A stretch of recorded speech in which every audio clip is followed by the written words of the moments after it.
Brian, this is question of Richard. Okay. You wrote Almost There during the pandemic. What specific moment inspired the first line of the song?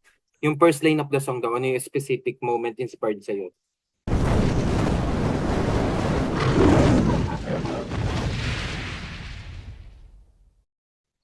Yeah, the days are complicated and I know. Yeah, that's the first line. And hugot na yun sa akin eh. Kasi parang um I am very aware na yung COVID, it's full of uncertainty. Tomorrow okay na ba? Or the following day okay na ba? So for me, yeah, hugot lines na yun para sa akin. Because I know that the days are complicated. So that's why sinulat ko siya into a song. And then my dreams have been shattered. Kasi nga, ang hugot ko, gusto ko lang kumanta, mag-perform, pero parang, bakit hindi ito yung nangyayari sa akin? Bakit parang, imbis na maging performer ako, parang naiba yung nature ng job ko.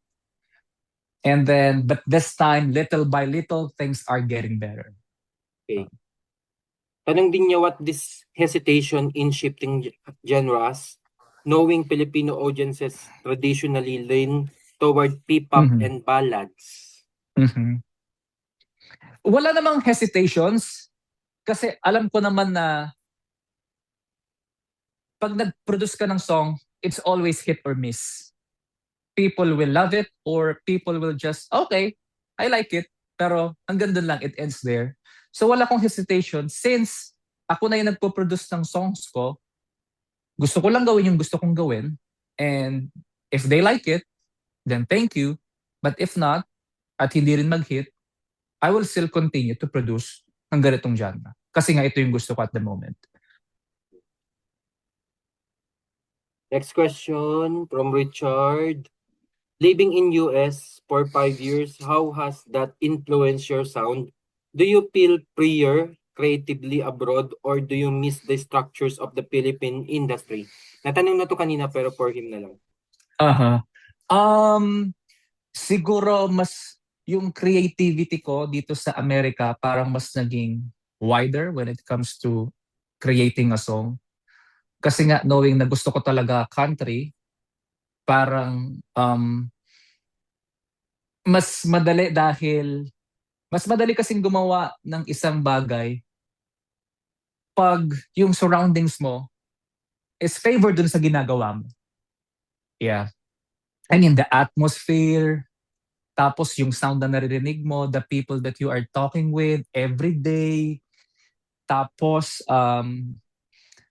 yung pagsimpleng road trip lang na makikita mo yung mga ranch, ganon. So, malaking bagay yon, malaking factor yon na parang feeling ko country na yung talagang tinatahak kong path.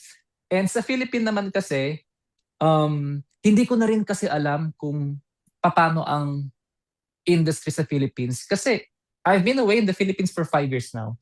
And hindi ko na alam minsan kung ano yung nagte-trending, kung ano talaga yung gusto ng Pilipino. Korean novela pa ba yung gusto nila? K-pop pa ba yung gusto nila? Or P-pop na ba? Hindi ko na rin po talaga alam.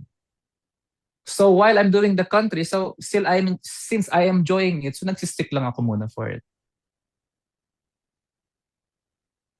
Ngayon namimiss ka daw ba na nakatrabaho ulit na yung duet mo rito sa Philippines before on stage? Ngayon? Oh, like may mga example siya Kayla. Nakaduet mo na ba si Kayla? Sa mga production number lang. Yun nga, yung mga production number. niya. Siguro nakita niya siguro sa online, sa YouTube, no? Yung mga performances mo with someone. Yeah, okay. May mga miss ka like Jonalyn Beray daw or others? Syempre namimiss ko yung mga kasama ko sa SOP, kasi every Sunday yun eh, di ba? Parang every Sunday may bago kayong song, tapos every band rehearsal, magkikita-kita kayo. Lahat ng mga kasabayan ko, syempre namimiss ko. Communication ka daw, may communication ka pa rin ba with them? Yes. Sino yung mga close friends mo sa industry?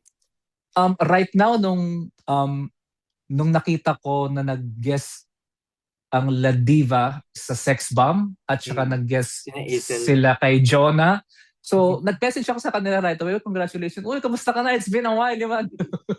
Nagkakaroon ng performance niyo, ha? Ang lupit pa din ng mga harmonies ninyo, yung mga ganong chatting namin.